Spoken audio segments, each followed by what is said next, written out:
Assalamualaikum warahmatullahi wabarakatuh. Perkenalkan, saya Hudria Husain dari Prodi Pendidikan Guru Sekolah Dasar Fakultas Ilmu Pendidikan Universitas Negeri Makassar. Di sini saya akan mengerjakan tugas final mata kuliah Pendidikan Agama. Innal hamdalillah nahmaduhu wa nasta'inuhu wa nastaghfir wa na'udzu billahi min syururi anfusina wa min sayyiati a'malina. May yahdihillahu fala mudhillalah wa may yudlil fala hadiyalah. Asyhadu an la ilaha illallah wahdahu la syarikalah wa asyhadu anna Muhammadan abduhu wa rasuluh. Amma ba'du. Pertama-tama dan yang paling utama, marilah kita panjatkan puja dan puji syukur atas kehadirat Allah Subhanahu wa taala. Karena berkat dan rahmat-Nya lah sehingga kita masih diberikan kesehatan, kesempatan, dan terlebih-lebih lagi yang dinamakan nikmat iman dan Islam. Tak lupa pula kita kirimkan sholawat serta salam kepada junjungan Nabi besar kita, yakni Nabiullah Muhammad sallallahu alaihi wasallam. Dialah Nabi yang membawa umatnya dari zaman jahiliyah menuju zaman Islamiyah, atau dengan kata lain minas zulumati ilan nur. Baiklah, pada kesempatan kali ini saya akan membawakan sebuah ceramah yang berjudul Bagaimana Islam Membangun Persatuan dalam Keberagaman. Hadirin wal hadirat rahimakumullah. Pada masa lalu, jika umat Islam berbicara mazhab, maka menyaran pada fikih 4 mazhab. Namun, di era keterbukaan informasi ini, umat Islam, khususnya kaum terpelajar, memahami mazhab sebagai fikih 5 mazhab, bahkan lebih dari 5. Hadirin wal hadirat rahimakumullah. Dan sekarang muncul pertanyaan, yaitu mengapa yang terkenal hanya 5 mazhab? Jadi sedikitnya ada 2 alasan. Yang pertama yaitu karena kelima mazhab ini memiliki pengikut yang paling banyak. Dan yang kedua adalah karena penguasa kemudian turut serta mendukung dan mengembangkan salah satu dari kelima mazhab ini. Sehingga hanya 5 mazhab inilah yang kemudian dikenal luas oleh masyarakat Islam di dunia sekarang ini. Hadirin wal hadirat rahimakumullah.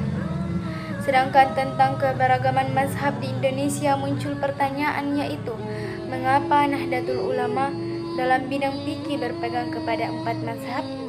Nah, alasannya adalah yang pertama, banyak dalil yang mengharuskan umat Islam mengikuti Ahlus Sunnah wal Jamaah. Dan keempat mazhab ini jelas sekali memiliki ciri-ciri Ahlus Sunnah wal Jamaah. Kedua, ada perintah taklid kepada ulama atau mengikuti pendapat ulama. Sedangkan keempat imam mazhab merupakan ulama besar. Ketiga, keempat imam mazhab telah mencurahkan dirinya dalam meneliti pendapat-pendapat yang dipastikan dan yang belum dapat dipastikan, sehingga para pengikutnya terbebas dari segala perubahan dan penyimpangan. Dan imam mazhab mengetahui hadis yang sahih dan yang lemah. Dan alasan yang keempat adalah ulama dari generasi ke generasi mengikuti 4 mazhab. Hadirin wal hadirat rahimakumullah. Sementara adapun alasan Muhammadiyah tidak bermazhab adalah yang pertama, tidak ada dalil yang mengharuskan memilih mazhab 4. Yang kedua adalah keempat tokoh imam mazhab memerintahkan pengikutnya untuk merujuk kepada Al-Quran dan As-Sunnah. Dan yang ketiga adalah adanya dalil yang memerintahkan berijtihad dan melarang taklid. Hadirin wal hadirat rahimakumullah. Beragamnya mazhab dan keyakinan religius dalam Islam di satu sisi mengharuskan setiap orang Islam perlu terus belajar sepanjang hayat. Jangan puas dengan pengetahuan agama yang telah dimilikinya.